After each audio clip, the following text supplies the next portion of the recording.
Good morning. Again, I'm out here at our pond enjoying the springtime as we are continuing to prepare ourselves for Holy Week. Yesterday's assignment I gave to you was a tough one, at least it was for me. What are the yapping voices that are claiming authority in your life that you shouldn't be listening to? And today, Jesus continues. We're still in Luke 20, the very next 10 verses in Luke 20. And Jesus continues, but now we're shifting the focus a little bit, not so much from not listening to the false authority, but how is it that we will offer true respect and obedience to the true authority in our lives. And so Jesus twists and he turns from talking with the scribes and the Pharisees to talking to the people. And so let me read those verses and then we will discuss a little bit together what they mean. He began to tell the people this parable. A man planted a vineyard and leased it to his tenants and went to another country for a long time.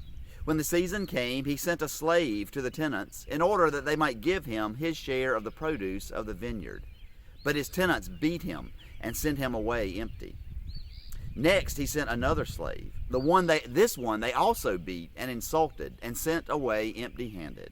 And he sent still a third. This one also they wounded and threw out. Then the owner of the vineyard said, "What shall I do? I will send my beloved son. Perhaps they will respect him." But when the tenants saw him, they discussed it among themselves, and they said, "This is the heir. Let us kill him, so that the inheritance may be ours." So they threw him out of the vineyard and killed him. What then will the owner of the vineyard do to them? He will come and destroy those tenants and give the vineyard to others. When they heard this, they said, "Heaven forbid." But he looked at them and said, "What then does this text mean? The stone that the builders rejected has become the cornerstone. Everyone who falls on that stone will be broken to pieces, and it will crush anyone on whom it falls."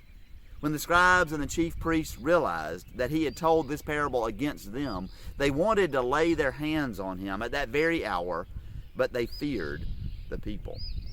This would have been a parable they would have understood immediately.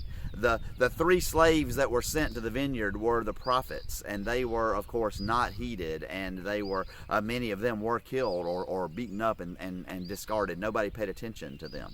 And now the owner of the vineyard, whom the Pharisees would have known Jesus was talking about God, the owner of the vineyard has sent his beloved son. And just yesterday when he asked them about the baptism of John, they would still have ringing in their ears the memory of God saying when Jesus was baptized, "This is my beloved son." And so they know that Jesus is talking about himself. And Jesus is, of course, predicting his own death. But yet they still plan to kill him because they recognize that he's talking about them. And Jesus says in this parable that when that happens, the vineyard will be taken away from them and given to someone else. But I want us to apply this to us today. It's too easy for me to point my finger at the Pharisees.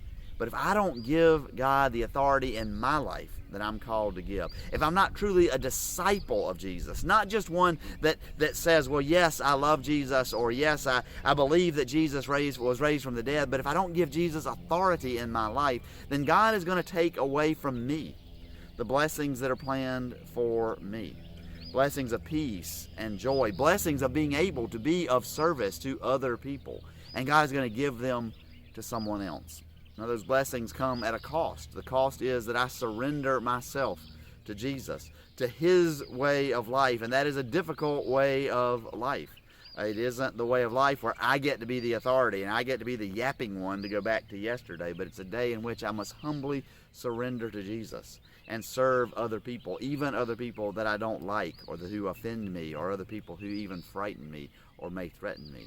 And yet when we do these things, we are promised that we are his. Whenever you do to the least of these, my brothers and sisters, you're doing it to me.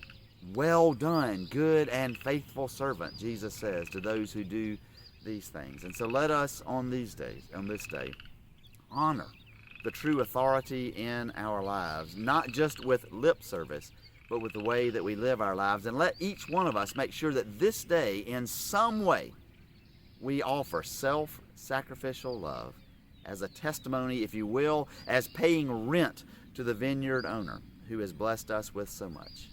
We do this because God is with us. Amen.